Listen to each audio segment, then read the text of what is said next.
And moving on to this, the National Prosecuting Authority has been handed a lifeline by the Supreme Court of Appeal to correct its wrongs in its first ever state capture case, and that is the multi-million rand Nulane fraud matter. And remember, this after the SCA in a judgment on Thursday, which is today, granted the NPA leave to appeal its 2023 judgment of the acting judge Gusha, which discharged the Gupta-linked accused in terms of Section 174 of the Criminal Procedure Act. The SCA finding, among other things, that the High Court committed a new number of errors and subsequently ordered that the respondents may be retried for the same offences, in respect of which they were then acquitted by the Free State High Court on the 21st of April 2023, as if they had not been previously been arraigned, tried and acquitted, provided that a different judge shall preside over the trial.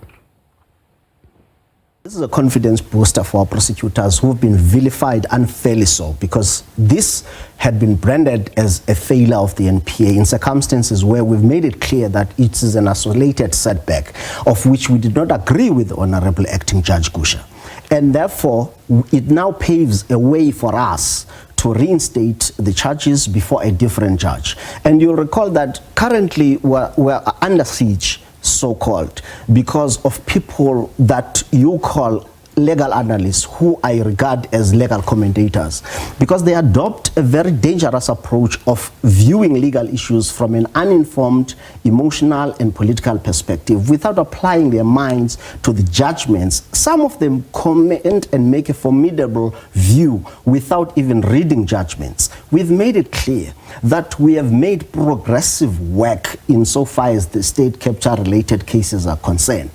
This to us is a demonstration of our prosecutorial prowess, our prosecutorial arsenal and machinery, and the capacity to prosecute effectively complex state capture related corruption cases. I know that the accused have not yet been found guilty, but this to us is a clear demonstration of the fact that our long-held view that we committed no error or comedy of error, as Acting Judge Gusha said during trial, but we did all that we had in our power to ensure that we present a formidable case that warranted an answer on the part of the accused. Fortunately for us, the SCA has vindicated us, because they say Shimidas directed herself in applying the legal principles applicable for an application in a discharge at the close of the state case, even as far as the application of law insofar as accomplice witness of a 204 in terms of Section 204 of the Criminal Procedure Act. So it's a lifeline indeed. Let's speak to SABC News senior reporter Canny Maphanga, is joining us in studio to unpack further this particular ruling. Canny, you heard from the NPA. I mean, they've been under scrutiny for quite some time now. Mtuns is saying that it's a victory.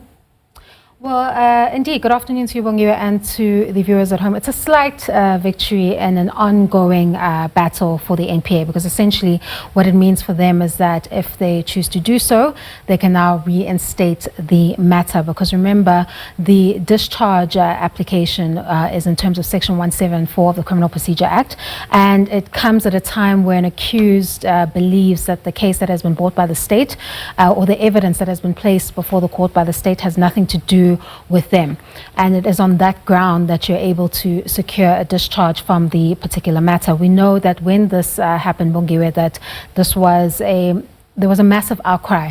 because this was the first state capture case that had been brought to trial by the National Prosecuting Authority, that is the investigating directorate of the NPA, and it was a trial where there were a lot of expectations from the public, civil society organizations, because you are dealing with public funds that didn't go to the intended recipients that were supposed to get that money, because remember, it was an issue relating to that Estina Dairy Farm project. And of course, the SCA in the judgment has noted that the High Court made numerous errors of laws that resulted in the acquittal of the respondents. The SCA described it as unfortunate, particularly in a case such as this, where it was prima facie established that scarce public funds were unlawfully extracted from the department and channeled to the UAE by fraud and the misuse of power. And this subverted the aims of the project, that is the Estina Dairy Farm project, to generate income through farming and alleviate poverty.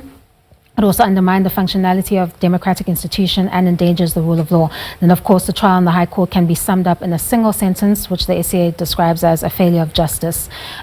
adding that regrettably this erodes public confidence in the criminal justice system. And it's quite interesting, Kenny, because when you look at this turn of events, especially at the time when we heard the judgment, the judge really didn't hold back as far as the NPA is concerned at the time. The strong criticism was laid bare in court, and one wonders now if the SCA is saying that the judge erred in applying the test that is applicable in terms of Section 174. This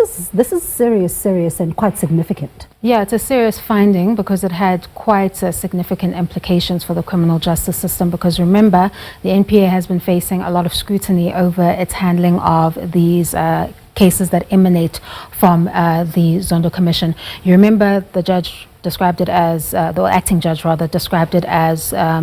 a willfully inept handling of the matter on the part of the police and the NPA, and also was described as a comedy of errors. However, the judgment clearly states through the questions of law that the state raised in the appeal that the High Court approached this incorrectly, and that there is prima facie evidence that public funds were channeled in a direction that they were not supposed to head to, and as a result those recipients did suffer. So essentially, while it's not a victory in terms of securing a conviction in this matter, what it does is it opens room for the NPA to reinstate this matter should they choose to do so, and of course for this matter to be ventilated in the High Court in a trial before a different judge. And of course we'll see if the NPA does decide to reinstate the matter, which is in the interest of the NPA to do so, because there's a lot of interest in this particular matter, because this forms part of a lot of the cases that the NPA has been getting a lot of flack for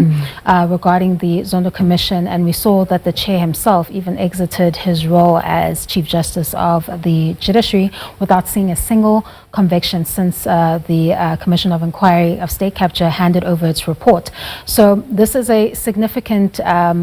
victory for the NPA in terms of the fact that they get a second opportunity to approach this matter, perhaps do things a bit differently, and work towards securing a conviction in this particular matter, as the SCA has clearly stated that there is prima facie evidence established that scarce public funds were unlawfully extracted from the department and channeled unlawfully to the UAE. Trust you to always tell us what these rulings always mean for what goes on. But Kenny, thank you so much for giving us a sense there of how things are looking and how now, we are going to see an NPA that moves ahead. It's going to be interesting to see what they do with this information. But appreciate your time. That's my colleague there, senior reporter Canny Maphanga. And